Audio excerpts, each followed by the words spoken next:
Weather forecasting is now a multi-billion-pound global industry, with British companies investing heavily in meteorological information to make their businesses weatherproof. If we didn't get the weather forecast predicted right very, very quickly, you could have empty shelves and very disappointed customers. And one of the world leaders is the UK's very own Met Office. Weather forecasts really are essential to the running of the UK. Now, for the first time in their 160-year history, they're opening their doors to reveal that there's so much more to the Met Office than giving us our daily forecast. There is nothing that the weather really doesn't touch in everything that we do, because the weather is awesome. This time, when a big chill grips, snow threatens the supermarket shelves. If it's bad weather, when people start panic buying, the first thing they want to do is go and get a pint of milk. The transport industry prepared to fight back against winter. It's all about maintaining safe operations. Whilst the Met Office set out to keep us all safe. At the end of the day, weather forecasts help save lives.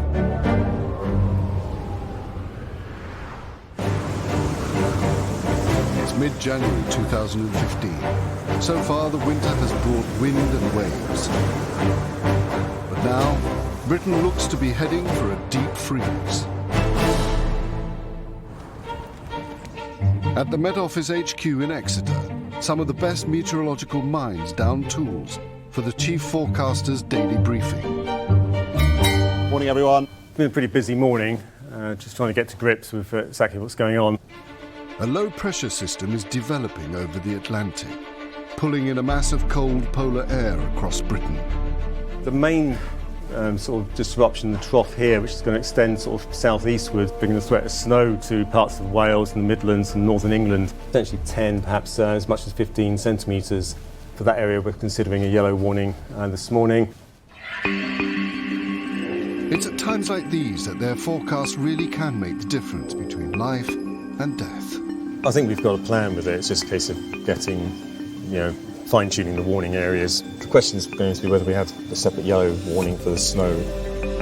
It's estimated that one day of severe cold weather could cost the UK economy as much as £500 million.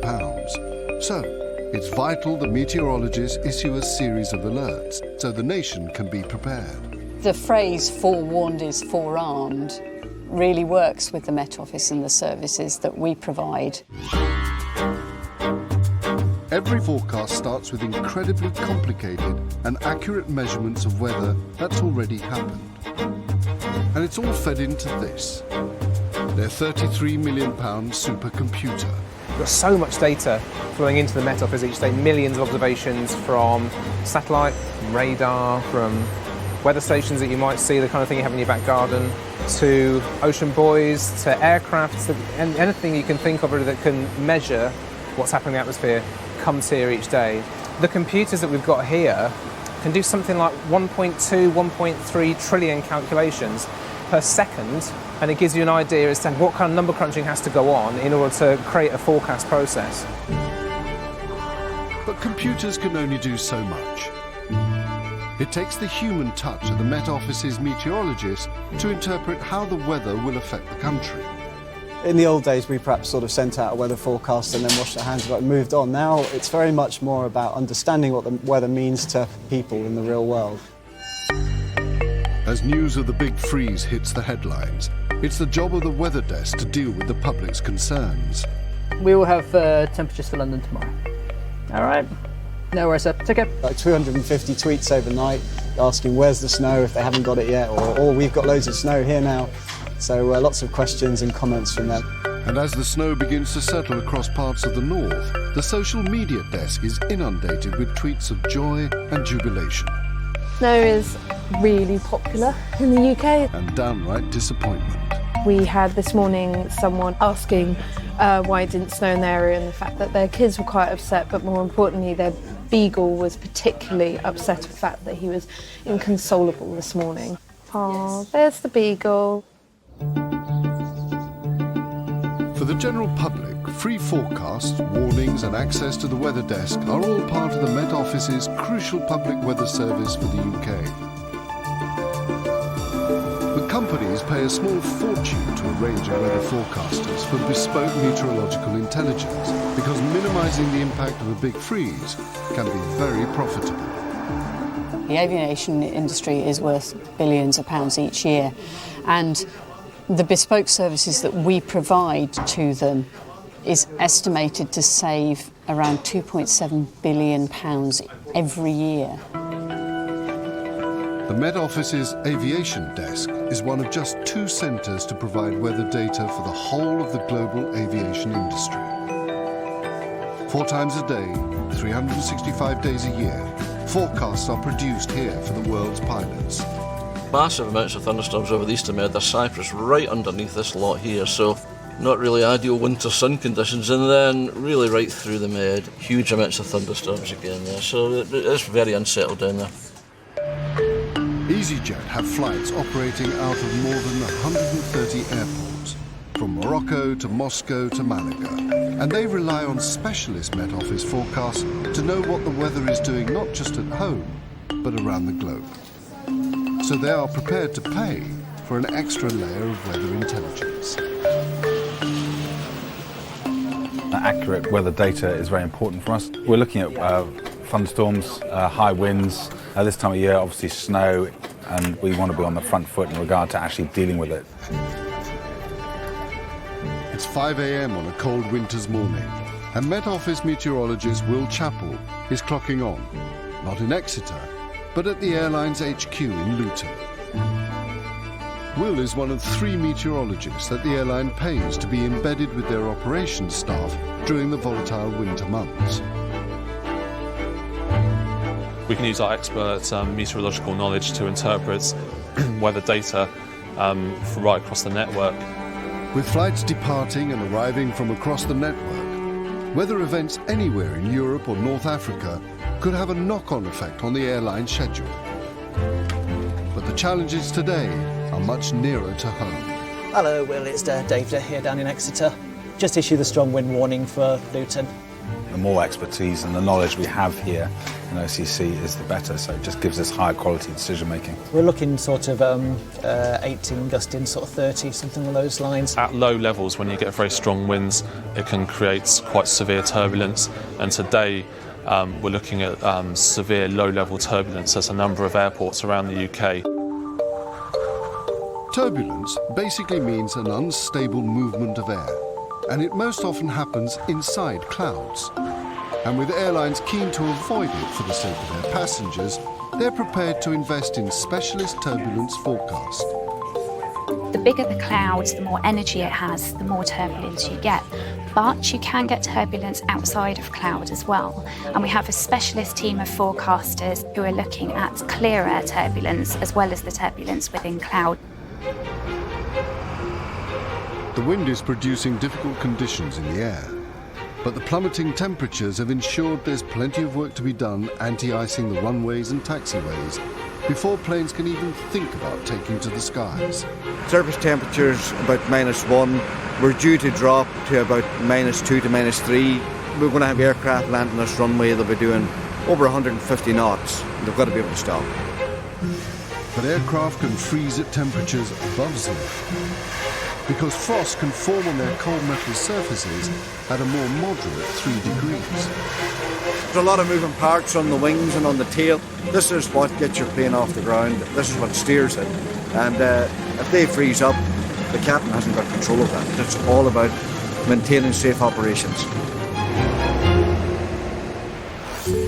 With the fleet ready to get airborne, the attention turns from the local weather conditions to the globe.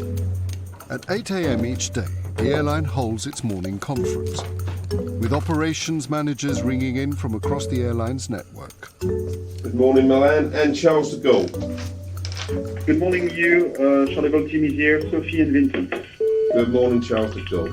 And right at the heart of that meeting is Will, the Met Office's on-site meteorologist. The main focus of our attention today is the strong winds developing over the north of the UK. We go through a daily grind every day where we have ops meetings at certain times of the day looking at certain issues, and they are part of that, and a very important part, because obviously the weather will drive a lot of our decisions. We've also got a lot of thunderstorm activity in the Mediterranean, so This is mainly focused around the Eastern Mediterranean and Cyprus today. So, with the aviation desk flagging challenging weather conditions across the network, the embedded team will be earning their keep. During his 10-hour shift, Will is responsible for monitoring the weather conditions for over 500 flights. So we can see the lightning strike, so there's perhaps an increasing risk of seeing a thunderstorm at Tel Aviv in the next sort of hour or so. So with those 3 flights inbound, we send out an ACARS message.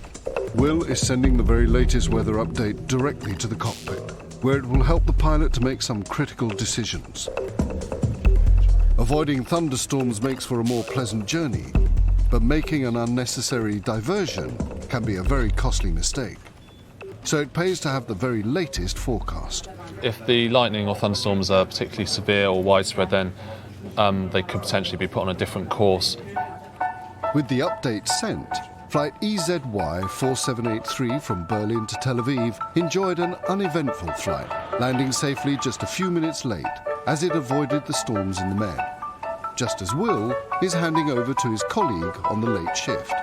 Focus over the next few days is all about the UK. So we're going to keep this area of low pressure nearby, keeping us strong winds through Wednesday and Thursday. That's one to keep an eye on for sure. Back in the Met Office, the chilly British January is getting colder, and the meteorologists are now concerned by the freezing polar air, strengthening its grip on the country. Wet bulb freezing levels drop quite quickly in this air mass. Risk of hail, thunder, sleet and snow. So we're going to start seeing the snow accumulation start to mount up again. So the Public Weather Service have now issued an important weather bulletin on the Met Office's website. Well, winter's here and it looks like it's here with a bit of a cold snap. With the cold intensifying its grip across the whole country, will forewarned mean forearmed for us, the British public? At the end of the day, weather forecasts help save lives, and if we didn't have them, I think it would be a much more challenging place to be. Over the next few days and nights, the meteorologists will be working round the clock to stop a frozen Britain grinding to a halt, or even worse. The Met Office has accurately predicted a deep and lasting freeze across much of Britain. This has been probably the more prolonged period of cold weather we've seen so far this season, and that's why we've issued a cold weather alert across England. And to the relief of the press office, the warnings are hitting the headlines. They actually tell the story about our warnings as well, and that's the really important thing. Obviously, everyone's really interested in the snow, but equally there can be potential hazards mixed in.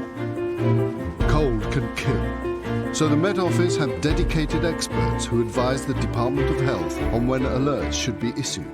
There are different actions that health professionals, emergency response teams and the public can take in response to those alert levels. And the most vulnerable groups are obviously the elderly and the very young. The prospect of a prolonged freeze has resulted in a severe health warning. It's an essential alert for organisations like Age UK. 74 knocking on door. To give you an idea, the Office of National Statistics has calculated that for every 1 degree centigrade below the national winter average that the temperature falls, that leads to 5,000 extra deaths. In the freezing cold of the Yorkshire Dales, snow has settled on the high ground and is threatening to creep to lower levels. So the Public Health Alert has the charity's volunteers making preemptive checks on their most at-risk clients. A lot of these people are frail and vulnerable, so it's important that we'll keep a check on them. A lot of the elderly don't notice the sudden changes in temperature. Yeah, it is responsible for a massive amount of loss of life. The effects of the cold can be so severe that charities have to make extra home visits during a low temperature warning. Warm enough? Yes, thank you. Good. Right, just want to fill these radiators, Joe. Yeah, it's nice and warm. All right, enjoy your meal. Thank you very much. Okay, do you want me to put this away for you? Yes, please. All right, I'll see you soon. Thank you. With the central heating taking the strain, the cold weather alerts seem to be working for at least one person. The cold snap has now also sunk its teeth into the usually mild southeast, and the social media desk is buzzing with people enjoying the dusting of snow. You always know when it snows in London because a lot of people tend to stop talking about it. People have been sharing their images, so someone in Cambridge posted a picture of a giant snowman they made with a scarf. Someone shared a picture of their cat walking across the snow, and some people also shared pictures of their children experiencing the first snow they'd ever seen. But much to the bemusement of the media team, a new term has gripped the imagination of the press: thundersnow. Thundersnow is just a thunderstorm which, instead of having rain, has snow. So you get them in the winter. And I don't know why that's attracted so much attention this winter, because we have it most winters, it's winter weather. But for some reason this year it has captured the imagination, and I have no idea why. While some of us enjoy the snow, thunder or otherwise, it can prove a real challenge for supermarkets trying to keep their shelves stocked. So forecasting for Britain's leading stores is a lucrative business. With just under 3,000 shops spread across the whole of the UK, the Co-op knows the perils of bad weather better than most, and they pay one of the Met Office's main rivals for their bespoke forecasts. Our customers react really quickly to the weather, and so we have to look ahead and try and almost second guess what they want to do. Many of their stores are in rural communities, easily cut off by adverse weather. And when the cold weather bites, locals turn to them for their staple foods. One of the main things is eggs and bacon, you know, and sausages. They're the main things that we stock all the time. They always expect it always to be there. The biggest nightmare that we can see weather-wise is when we don't see things happening. But with stores in virtually every postcode in Britain, the weather can play havoc when planning deliveries. In the winter, it's more about physical logistics, so actually getting the product to the store. So every Monday morning, the week kicks off with a dedicated meeting at their Manchester HQ to discuss the weather. And this week, top of the agenda, is the powerful low-pressure system tightening its hold across swathes of the UK. So today I just want to talk about what the impact is around the current storms. Currently 6 stores at the moment still waiting for their Saturday deliveries.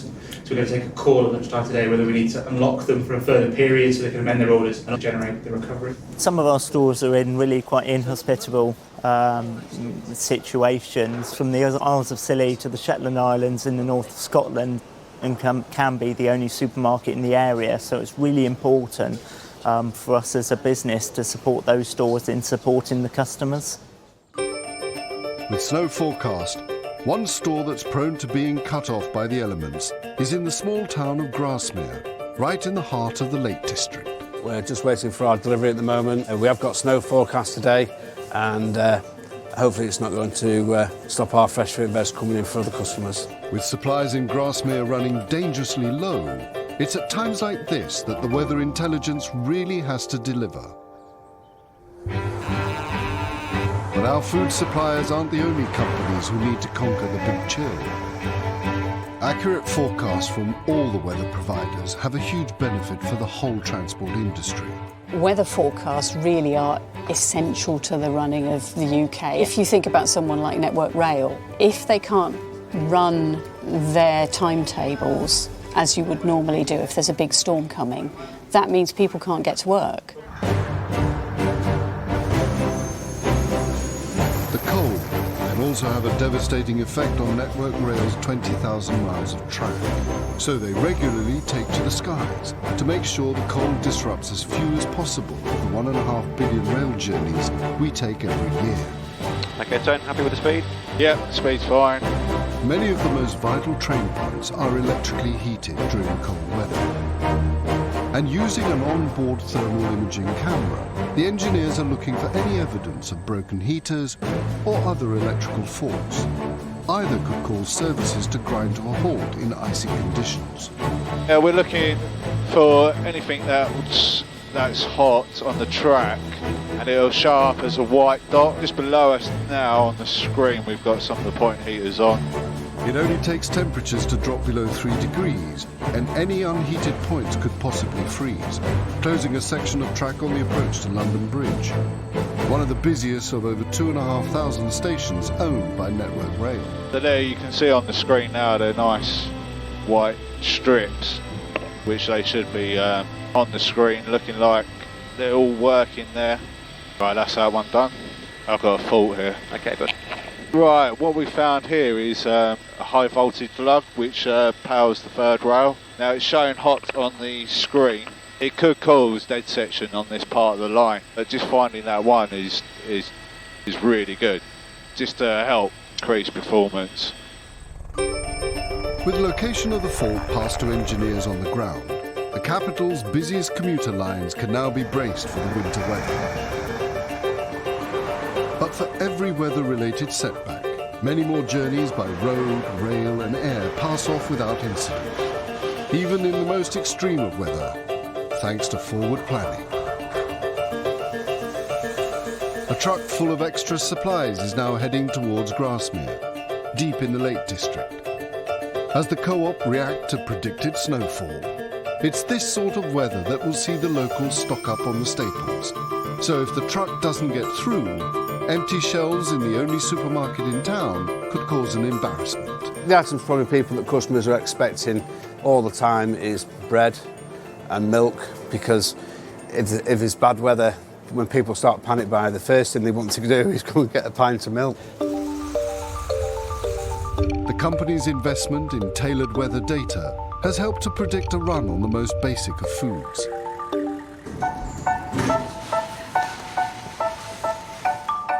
And with the food barely on the shelves, the forecast snow hits this corner of Britain. It's 3:30 now, 4:45. Obviously the prediction with the bad weather, it's now started really snowing really heavy. And obviously we've got a lot of customers coming in now buying their supplies, because obviously we don't know how bad this weather's going to continue. Much of the weather business is invisible. It's about finding solutions before the weather causes a problem. The weather affects the businesses that impact our lives. So is there going to be electricity there when you turn the lights on in the morning? Is the road going to be safe to drive on? Weather forecasts really are essential to the running of the UK. As one weather front passes us by, there will always be another on the horizon. So at the Met Office, it's business as usual. Next time, as one of the hottest autumns on record hits Britain, Met Office forecasts prove critical for the Red Arrows. I'm constantly assessing the weather to try and get the best display that I can. The warm weather plays havoc with the supermarket shelves. A lot of these crops have grown on larger than what we'd expect them to do. And the meteorologists go sky high in search of snow. 3, 2, 1, release.